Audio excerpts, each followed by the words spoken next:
Welcome to this fourth session of the Middle East Sugar and Calorie Reduction Knowledge Building Program, a special collaboration between the Ministry of Industry and Advanced Technology and the UAE Food and Beverage Manufacturers Group, powered by Tate & Lyle. Today's program, titled Nutrition Data Beyond the Label, will be led by Tate & Lyle specialists, Dr. Eva Laurie, Principal Nutrition Scientist for Europe, Middle East and Africa, and Dr. Davide Riso, Senior Research Scientist in Global Nutrition. Before we begin, I would like to request all of you to have your mics on mute throughout the 2 hours and use the Zoom chat feature to share your questions. They will be picked up on at the end of the session by the speakers. Dr. Eva, over to you. Great, thank you very much, and welcome everyone. Let me share my slides.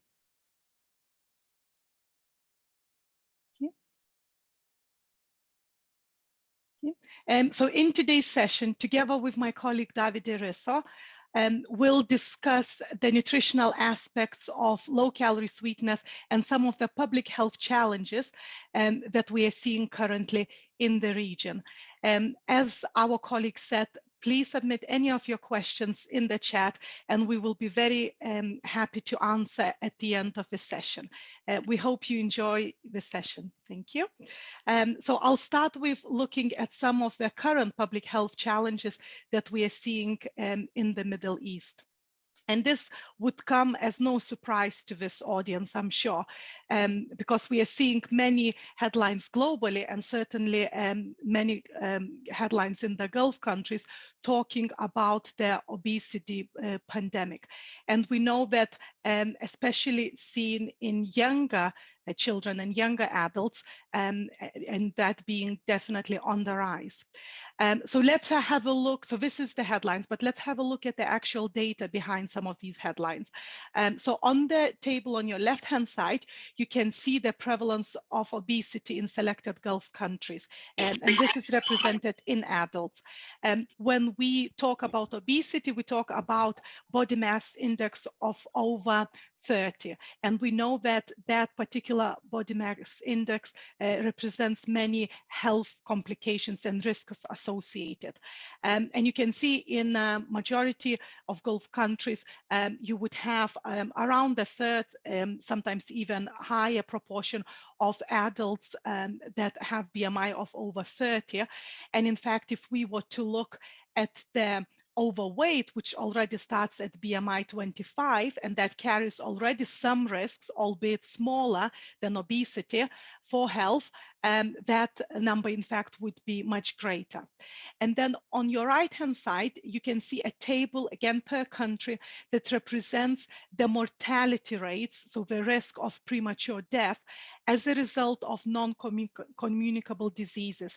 And these are all diseases that a lot of them are driven by obesity as one of the factors. And you can see that the percentages there are really high. So we know that there are solid data behind those headlines already. And then I mentioned briefly the effects of childhood obesity. So this is the representation from, you can see globally. And then, as always, we have seen a constant rise rate of children obesity in the Western countries, especially the Americas. And you can see here highlighted in a darker red color. But then if we zoom in into the Middle Eastern part of the region, we can see there that as well, obesity rates in children are rising. They're still not close to what we are seeing, for instance, in the US, but certainly it's rising and much faster than predicted. So what are the causes of obesity? And again, I'm sure that this audience will know that it's very multifactorial. And this is the representation that World Health Organization suggests as possible causes of obesity. In simple terms, it is the greater amounts of calories that we consume and the imbalance of the calories that we expend in our daily lives. And also, if we look at the type of calories that we tend to consume more and more of, they are energy-dense foods, and they are high in nutrients such as fat and also simple sugars. And we also know, as countries develop and with its infrastructure, that we see rising levels of physical inactivity. And that's both from sedentary nature of our lifestyles, but also from work and the urban lifestyle, and moving away from, I guess, what was traditionally part of our lifestyle. And all of this is contributing to the rising levels of the obesity. And why are we talking about obesity and BMI? And it's because we know that there are very clear health risks associated with increasing our BMI.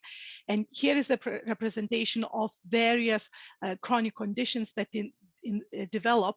And in fact, they develop gradually as our BMI increases.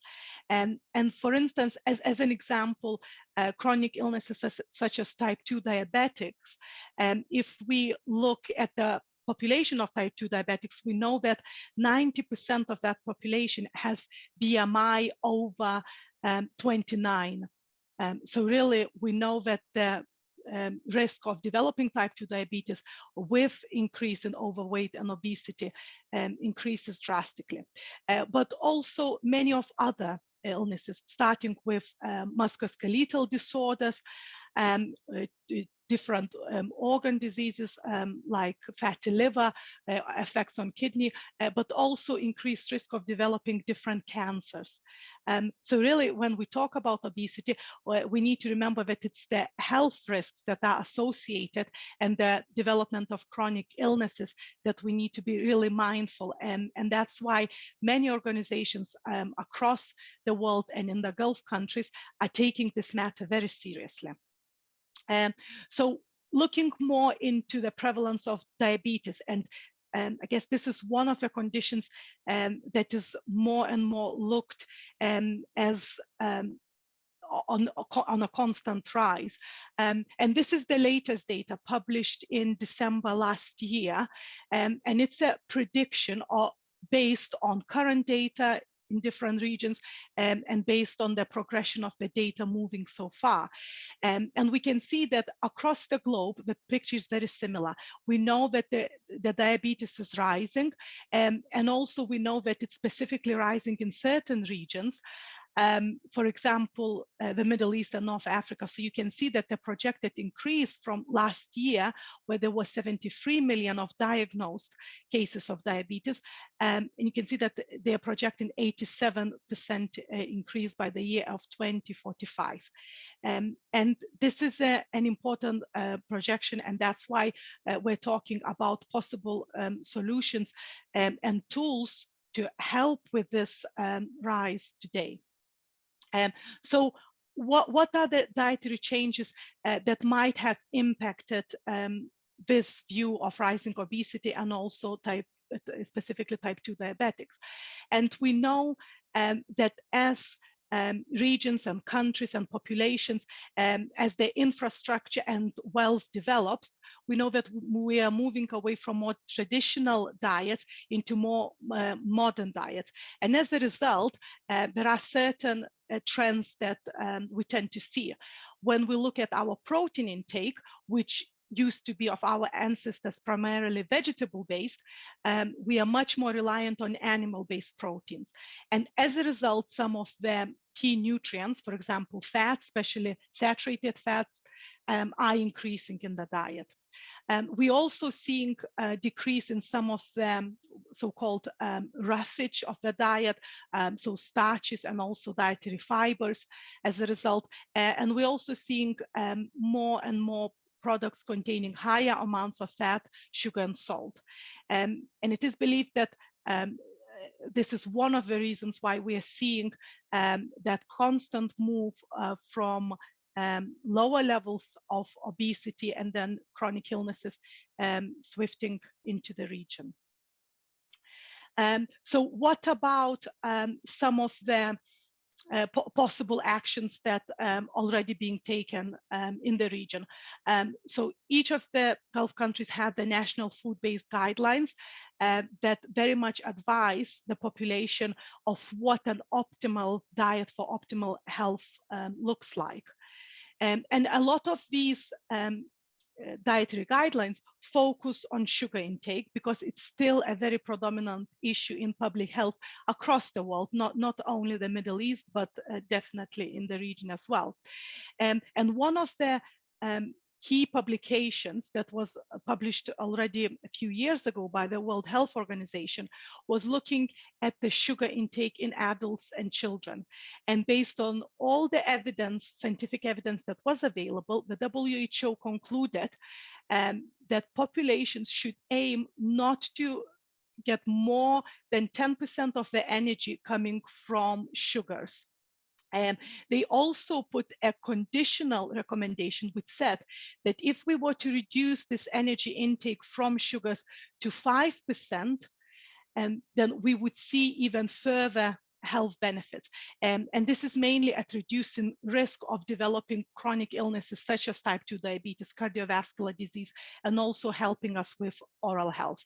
And it's not surprising that these recommendations very much translated in a food-based guidelines in the region as well. So each of the country, they recommend to base the diet on cereals and grain products, add vegetables, fruit in the diet, have a moderate consumption of milk and dairy products, and then get your protein from some of the vegetable sources like legumes, pulses, and a moderate amount of meat. And we see that throughout the globe, and we see that in the region certainly. So why, when we talk about sugar and we talk about carbohydrates, one point that sometimes is mentioned, especially linking to the risk of type 2 diabetes, is blood glucose levels. And this graph shows you when we consume a product that contains carbohydrates, they get broken down into glucose in our body, and we get a rise of blood glucose. Now, depending the type of product we consume and the ingredients that it contains, certain products would give us a very high rise of blood glucose, so a very sudden rise and then fairly quick come down, and some would release the sugars into our bloodstream much slower. And usually we refer to these type of products containing being high glycemic index or low glycemic index. And here are just some of the representations. So any products that contain carbohydrates that are more refined and have a high amounts, carry high amounts of calories, not contain as much roughage fiber, you would see this high rise, and then some of the products that are able to release sugars much slower. And in reality as well, many products are in sort of in between stage, so a medium glycemic response. And really through reformulation efforts and through dietary advice, what we're trying to do, so trying to shift people's diets, but also products from that very high glycemic index to more moderate or even low. Because what it does that over time, it normalizes our blood glucose and helps us to maintain blood glucose that are optimal for health. So this is a quick overview of the public health challenges in the region. And I wanted to share with you a course that we developed with the British Nutrition Foundation that actually looks into further detail of the effects of low-calorie sweeteners that my colleague David will talk to you about shortly. And if you would like to have a look at it, here are some of the topics that we are covering. Again, looking at the food-based guidelines and also looking at some of the health outcomes. So could low-calorie sweeteners help with our weight management? And then some of the later science on some of these health conditions as well are discussed. And it is, if you have association with any university or you are a health professional like a nutritionist, the dietitian, in fact, you are able to take this course free of charge. So I invite you to have a look at this course if you'd like to find out a little bit more. So I thank you for your time. I hope you enjoyed the short introduction, and I'll pass you on to my colleague, Davide.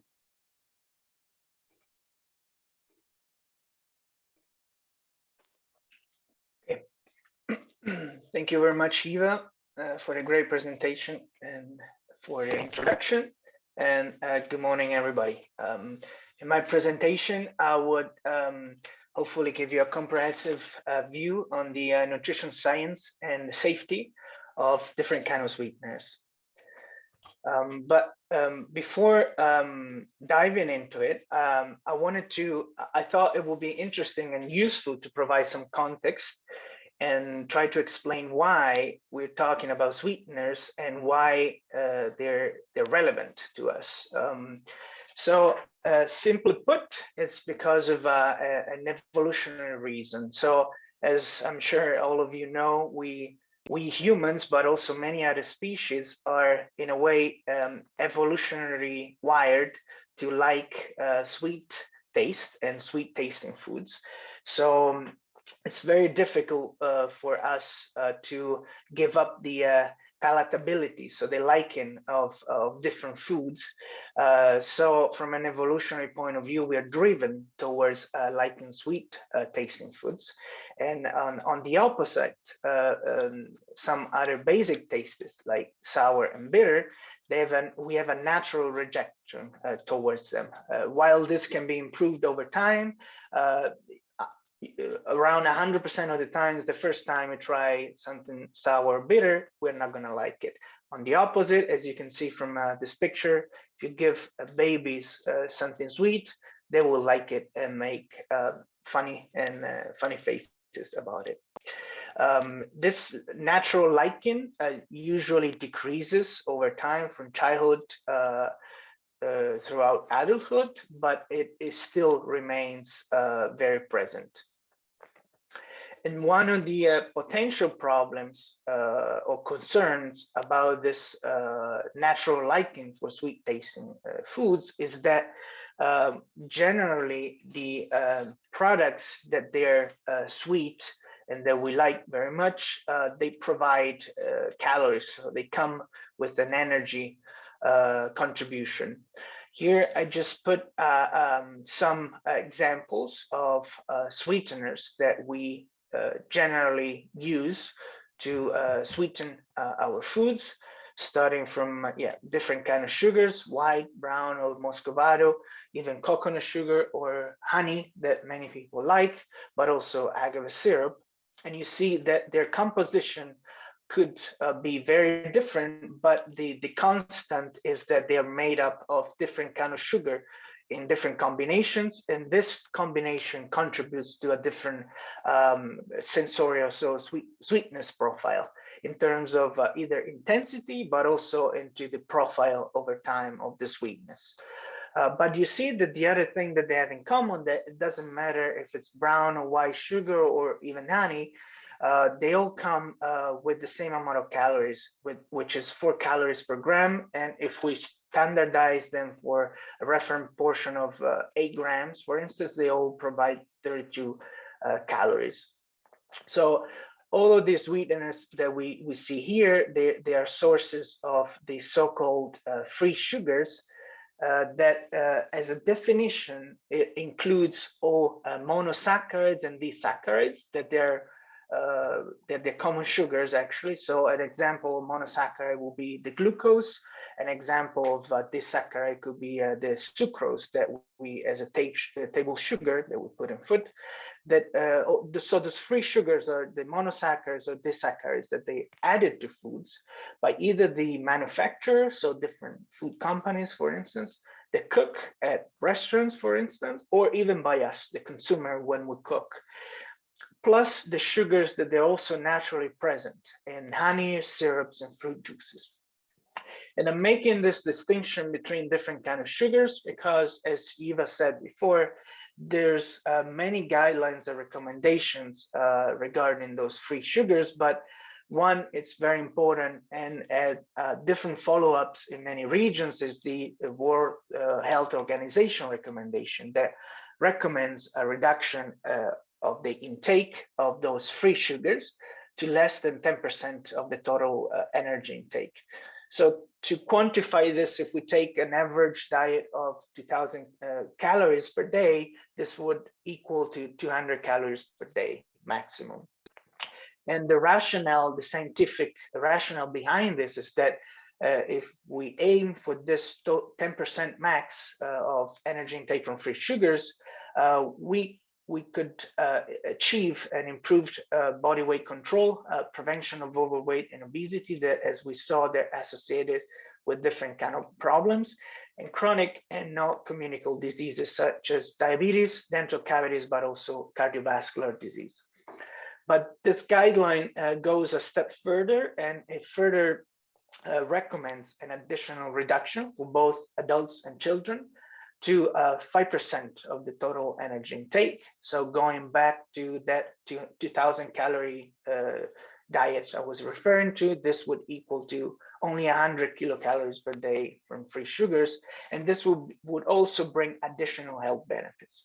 So we see that international, but also national recommendations, they all agree that a reduction in free sugars is recommended for health benefits. So one way to achieve this reduction could be to employ different kind of sweeteners that would allow us to maintain the sweetness of products. So we don't have to, without giving up of the sweetness of the products that we like.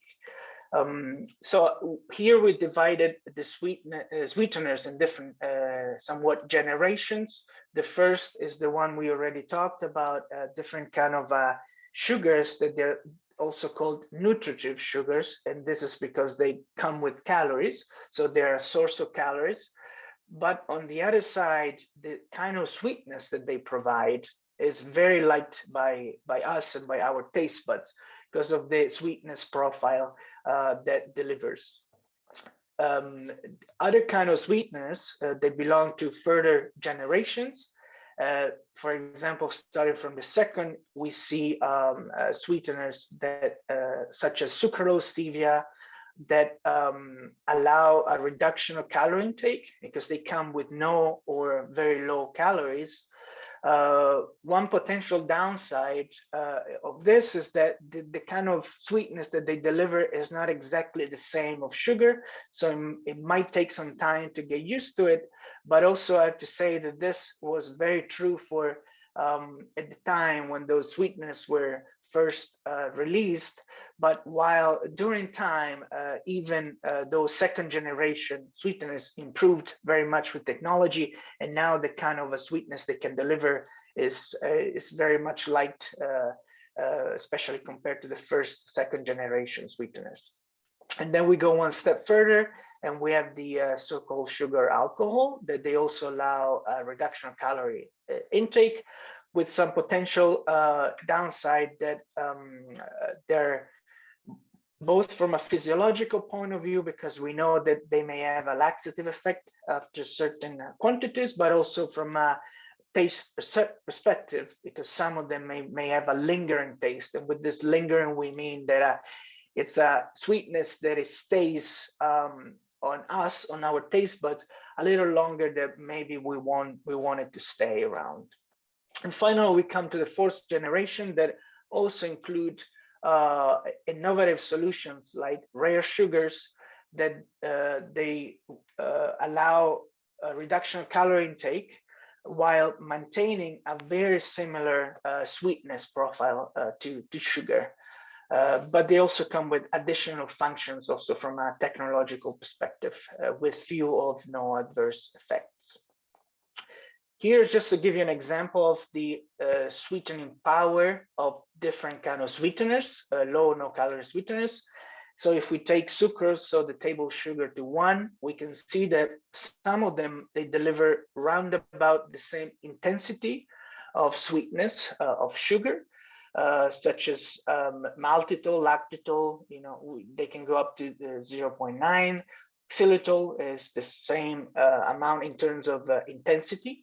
But then some others, like the stereoglycosides or sucralose or tomatin, they can go up to 600 times, 500 times the sweetness intensity of sucrose. And this, you see, allows the replacement with large quantity of sucrose in some kind of products, especially liquid products, with very tiny amounts of sweeteners. From a scientific point of view, there's a good news, which is that many of those low no calorie sweeteners have been heavily studied in the scientific literature, and many published studies we can find on different databases. So here on the right, we have an example of one commonly used scientific database that is called PubMed. And you can see that the amount of published studies that they use the keyword sweeteners or low calorie sweeteners or artificial sweeteners in the title and or the abstract is very increasing over time, and especially in the past years. So I said good news because it means that we have more data to work on and more data to analyze to better provide context on different topics and aspects regarding those sweeteners. And one of those, of course, is related to their safety. Since in Europe, sweeteners are considered to be food additives, that means that they must undergo a full safety assessment before being approved. And that means that all the sweeteners that we find and that they're approved by international authorities and they're available in the market, before getting there, they went through a very long and thorough and detailed examination that finally allowed them to be on the market. And that means that they've been heavily studied and we can be assured that they are safe to use. And this is a multi-step process that starts at an international level and by a committee called JEFCA, which is the Joint Scientific Expert Committee on Food Additives, which was established by the Food and Agricultural Organization and the World Health Organization. And the important thing to remember about this committee is that it's a totally independent committee that provides scientific advice to the Codex Alimentarium, and their conclusions are based, as we saw in the slide before, on the large amount of publicly available scientific data, but also some proprietary data of companies. So the amount of data that is available for this committee is very large, and this committee can in a very detailed way analyze it. But then there's a step further from the international level then to the national levels. Different countries can further, in a way, refine or further assess this evaluation and further confirm the safety of the sweeteners in the local environment, basically, and allow their use. This safety evaluation is done by exploring and examining different angles, so all the 360 degrees of the ingredient, to make sure that consumers are safe and can safely use them and include them in the diet. And all these different angles, they include pharmacokinetics and metabolism studies. So this, it may sound like a very technical word, but it simply means how what happens from the moment we ingest a sweetener or any other compounds, for what that matters, then what happens throughout the body until this compound is excreted. So a very detailed examination of all the possible outcomes and locations where this compound can go. Of course, it also includes toxicological studies, and this is usually done in vitro and on, which means in laboratories, but also in animal-based studies. And these include both short-term, but also long-term toxicity. and development and reproductive system, but also the genetic and carcinogenicity. So their potential of causing cancers, for instance.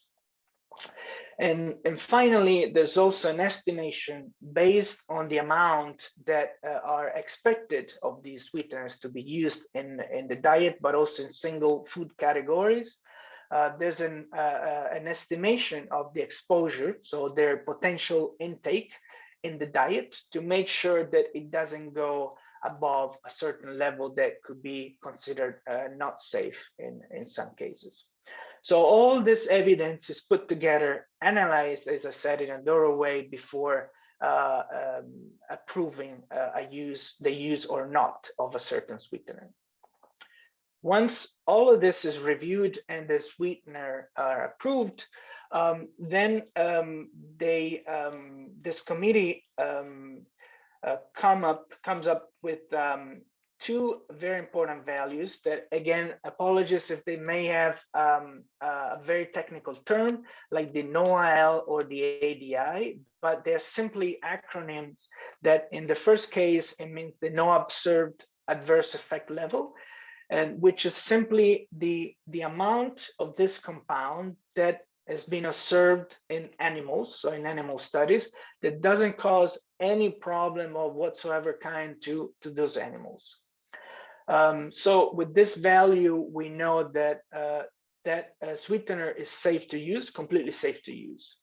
But since those studies, as I said, they've been performed on animals, and we are animals, but of a different kinds, we use a safety factor, which is usually 100. So we take the NOAEL, so the number the amount of these compounds that doesn't cause any problem to animal, we further divide it by 100 to make sure with an additional step that it will be also safe for our consumption.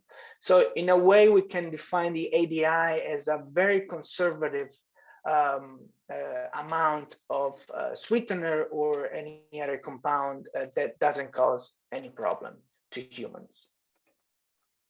To give you a practical example of what this means, for example, if we take the sucralose sweetener example, and we go all the way to the left of the graph, we see the NOAEL, so the amount that doesn't cause any problem to animals, it's 1500 milligrams per kilo per day. And then we divided it by 100 to get the ADI, so it's the safe level for humans.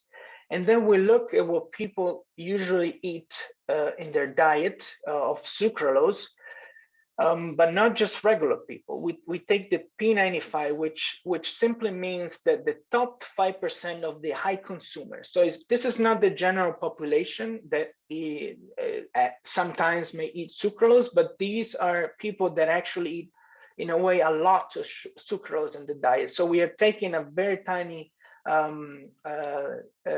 slice of the population that is a very high users of sucrose. So even if we look at those high users, we see that the amount that they eat is even 1/3 of the ADI, so which is the very conservative value. So this was just to give you an example of where we are compared to the recommendations of intake. And to further stress this, we did some calculation to show how many packets of different sweeteners we would need to eat to reach the ADI, which again is a conservative value. So if we take aspartame, for instance, we would need to eat 60 packets, stevoglycoside 9, saccharin 15, sucralose 69, for instance. So you see that we're very far from those values that have been established by independent committees. And this table simply shows the different kind of sweeteners that they are authorized worldwide. So you can see that, of course, they have followed this very thorough path that I just talked about. So you see that many sweeteners are considered safe to be used in many countries. So now, before going to the nutrition science and of sweeteners and see how they could help us to maintain the sweetness in our diet, but also while also giving us potential benefits, I wanted to provide a little bit of context on the levels of the scientific evidence. And this is helpful, in my opinion, when reviewing the evidence or even media highlights that they're thrown out there when they promote or even criticize a certain ingredient, sweeteners including, because you see that in science, there's different levels of evidence on the left, and that they're related to the methodological quality of the study. So the validity of a study, it very differs depending on the kind of study you're setting up. I'm not going to go through all of them, but an important distinction I wanted to make is the one between observational and interventional studies. If we start with the observational studies, as the name would suggest, it's a study where two different group of people, for instance, let's take overweight or obese people compared to normal weight people, but it could be even be tall people versus short people, you name it. So two different kind of groups that they're separated by some sort of a difference. And then you look at those two different groups for a certain characteristics. Let's say, to stay with this example, let's say the amount of sweet foods that they eat. And then we look at the outcome, and if we find, for instance, that one of the two groups has a more chance to develop some sort of disease, for instance, what we find is called a correlation, because of course it is correlated with one of those two groups, but this correlation is unable to prove the causation. So we are unable to say that the difference we are studying is the actual cause of the outcome we're finding. And this is because there's many other potential differences that we haven't examined, that they're different between those two groups that we're studying. For instance, what they actually eat, if they have a food diary, for instance, or how tall they are, and if they have any diseases that they are inherited, and so on. So to avoid this and to better study a certain outcome, we use interventional studies, also called clinical trials, where those two groups are again separated, like the first example, but all the potential variables that could affect the result are also taken into account. So there's a very strict requirement of those studies, and we can follow those people in a way. And then if we find a result with all this methodological approaches, we can be able, with a certain level of certainty at the end, to attribute what we find to a causation, is not as a simple correlation. So with this in mind, we can see some of the potential benefits that have been attributed to low or no calorie sweeteners. And the first one is the reduction in body weight. Again, some of those benefits we're going to see, and I'm sure this audience will be aware of it, they have been somewhat controversial, especially in the media, because some of those potential benefits have been doubted by some people. But here, for this reason, I wanted to, instead of showing a single study, I put collective studies. So they're so-called meta-analysis that basically they piled together many studies, in this case, 60 articles that they report 88 of those interventional studies that I talked about, to better support this potential benefits of sweeteners. And when we look at those studies, we do see an effect of using low-calorie sweeteners instead of sugar on body weight.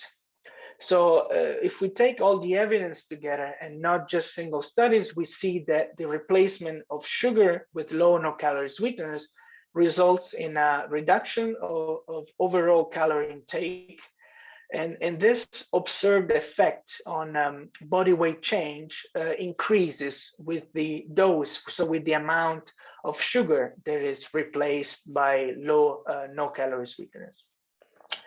And again, to give you a practical example of this, or some common cases where we could replace, even at home, the sugar we add to products with low no-calorie sweeteners. For instance, with coffee, if we use tabletop sweeteners instead of sugar, we could save approximately 60 to 20 calories and 4 to 5 grams of sugar per each teaspoon of added sugar. If we go to soft drinks, if we decide to switch to a diet or a zero added sugar soft drink, we can save about 100 calories per glass and about 25 grams of sugar.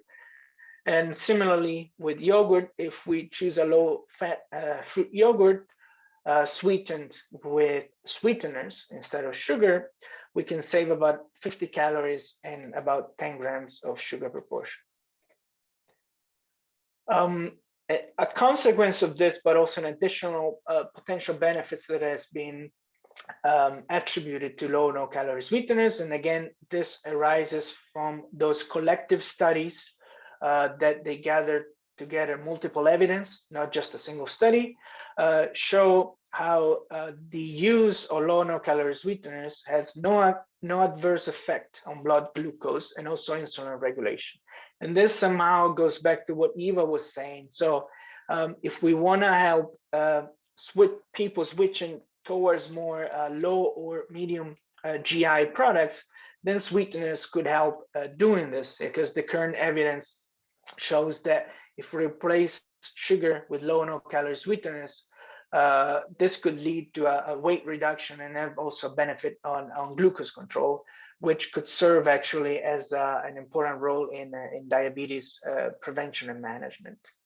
And I'm not the only one that says this, because here we collected an example of many international associations that they work on diabetes. For instance, Diabetes UK, the American Diabetes Association, Diabetes Canada, and some other diabetes association in Latin and South America, that they recognize the role of low no-calorie sweeteners in reducing the sugar intake, but also without affecting the blood glucose levels. And as a further evidence on this benefit, we can see that in Europe, there's an health claim that is being approved by EFSA, which is the European Food Safety Authority, that states that consumption of foods containing intense sweeteners instead of sugar induces a lower glucose rise after the consumption compared to sugar-containing food. So we have strong scientific evidence that also supports the regulatory claims in Europe regarding this benefit. Another benefits that I wanted to show that has been attributed to low no-calorie sweeteners is the effect on oral health. And because we all know, of course, that the most common oral disease is caries in particular. But in a way, the good news about this is that is very preventable, and usually they're caused by also a high intake of other sugars, because sugars, what they do, being simple carbohydrates, they can be very much liked and used by the bacteria that they live in our mouth, and this their fermentation could then eventually lead to a demineralization of the heart tissues. So by switching, by replacing sugar with low no-calorie sweeteners, another benefit is that low no-calorie sweeteners are not liked and are not fermented, are not used by those bacteria that they populate our mouth, so they do not contribute to cavity risks, but also to tooth decay. And again, similar to the previous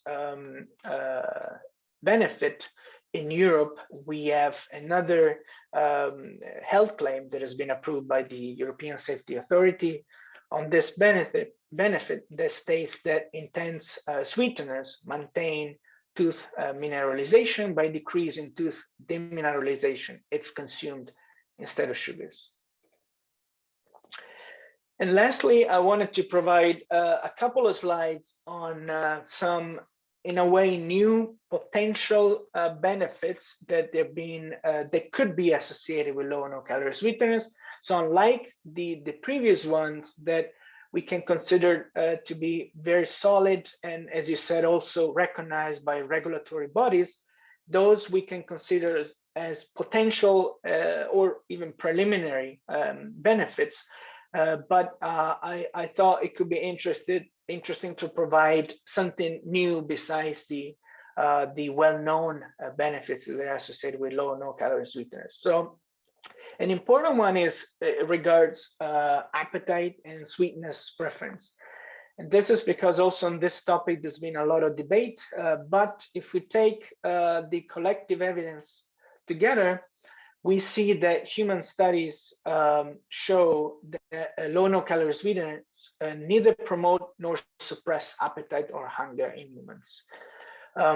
But something interesting that it's coming up recently is it shows that an exposure to sweet taste may actually help to lower than the desire for consuming and therefore then the intake of more sweet foods in some individuals.